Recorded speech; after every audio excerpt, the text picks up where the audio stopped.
المنتخب الإسباني يقوم بخطوة تؤكد اختيار جوهرة برشلونة إسماعيل الزياني تمثيل المغرب. تغييرات جذرية وتشبيب في مديرية التحكيم.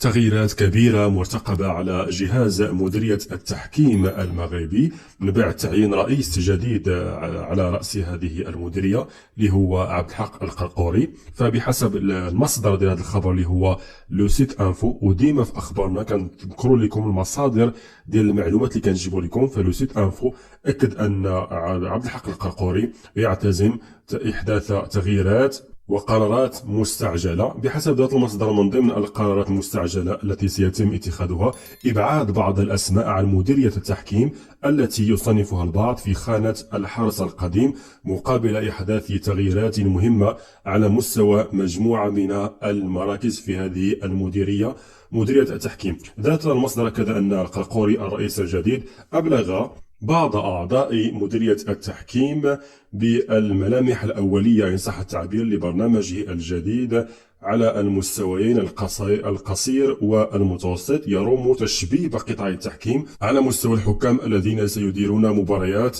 البطولة الوطنية الاحترافية، فيرغب في تشبيب هؤلاء الحكام ومنح الفرصة لحكام شباب يمتازون بالكفاءة، منهم من تم إبعاده على نحو غريب ومثير للريبة من قيادة مباريات القسم الأول لهذا الموسم بحسب ذات المصدر لو سيت انفو. كما أكد أنه سيتم عرض لائحة تتكون من أسماء لحكام شباب سيتم إدماجهم بالتدريج بداية من مطلع الموسم الرياضي المقبل في مباريات البطولة الاحترافية الأولى، مقابل إبعاد حكام آخرين على مشارف الاعتزال. كما يرتقب أن يتم إبعاد بعض الأسماء التي يجري التحقيق معها فيما بات يعرف بفضيحة التلاعب في مباريات البطولة من قبل لجنة الأخلاقيات التابعة للجامعة الملكية المغربية لكرة القدم، خاصة أن البطولة دخلت إلى المنعرج الحاسم لتحديد بطل هذا الموسم.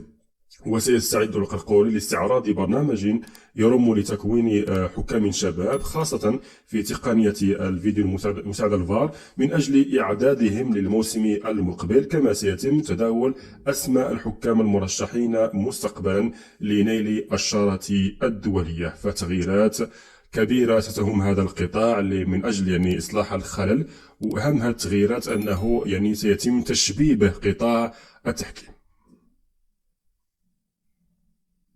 المغرب نجح في إقناع موهبة مغربية واقتنصها من أيدي إسبانيا. الأمر يتعلق باللاعب إسماعيل الزياني، مهاجم فتيان نادي برشلونة.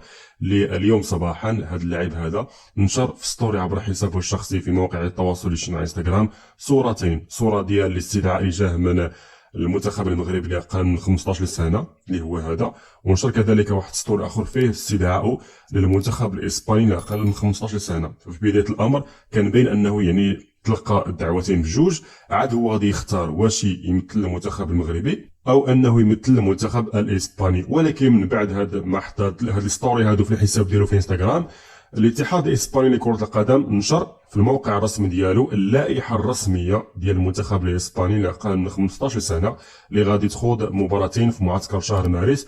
واللائحة اللي حطها الاتحاد الإسباني ما فيهاش اسم إسماعيل الزياني كما كتشوفوا. لاعبين ديال البارسا ما فيهمش إسماعيل الزياني، لاعبين ديال البارسا اللي استدعاهم لأقل من 15 سنة ما فيهاش الاسم ديالو. هذا يعني أنه في الأول جاء الاستدعاء من المنتخب الإسباني والمنتخب المغربي، فهو اختار المنتخب المغربي. هادشي اللي خلى المنتخب الإسباني يحذف الاسم ديالو من اللائحة الرسمية اللي كاينه في الموقع الرسمي ديال الاتحاد الإسباني. فكنظن أن الأمر واضح أن إسماعيل الزياني مهاجم فتيان نادي برشلونة اختار المنتخب الوطني المغربي.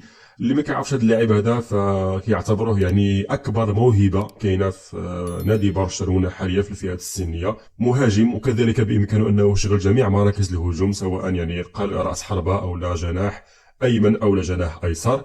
ما شاء الله ولو عنده فقط 15 سنه، ولكن مقومات ديال اللاعب اللي قادم بقوه. فمزيان اننا نربحوه من دابا باش انه يستانس بالاجواء ديال المنتخب المغربي ولما لا يتم يعني بحكم انه سبق السن ديالو، لما لا انه ممكن نشوفوه يعني في القادم المناسبات يتم اللحاق بمنتخب اقل من 17 سنه، منتخب الفتيان المغربي. فالمميز باسماعيل الزياني انه من اول استدعاء عليه جاه من المنتخب المغربي والمنتخب الاسباني اختار الوجهه ديالو بشكل مباشر، اللي يبين انه المنتخب المغربي ما تماطلش كيف ما يعني كيدير حاليا ابراهيم دياز منذ 2017 هو كيتماطل واش يختار اسبانيا او لا يختار المنتخب المغربي.